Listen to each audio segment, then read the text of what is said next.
to test my husband's management skills. Dad sent me to do a surprise inspection of the company he was running. As soon as I walked in, I noticed a new, peculiar room in the office. Inside, there was a large pink bed and a vanity table. Moments later, a woman, dressed provocatively, emerged from the room, carrying a glass of water. I was about to step forward and confront her when her hand trembled, spilling the water onto a power switch. The entire company went dark. Annoyed, I asked an intern standing nearby, "Who hired that idiot woman?" The intern immediately shushed me. "Lower your voice, that's our CEO's wife. I heard this whole company belongs to her." I froze. "Just the CEO's wife, then what am I?"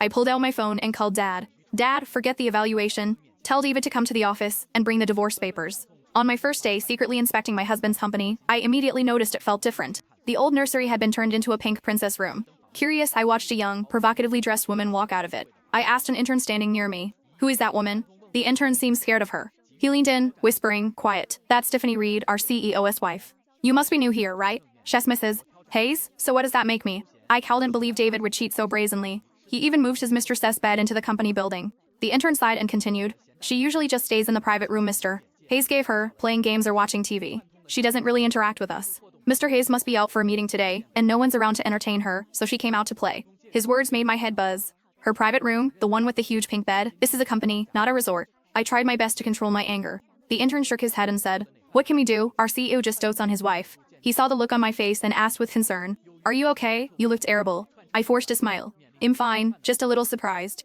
It's certainly an I- opener to see someone like that in a company." The intern gave a wry smile and shrugged. "You'll get used to it. She doesn't really do anything harmful. We just have to tolerate it and pray she gets bored and goes back to her room." I didn't say anything more. I watched Tiffany skip away from the lounge area, humming a tune.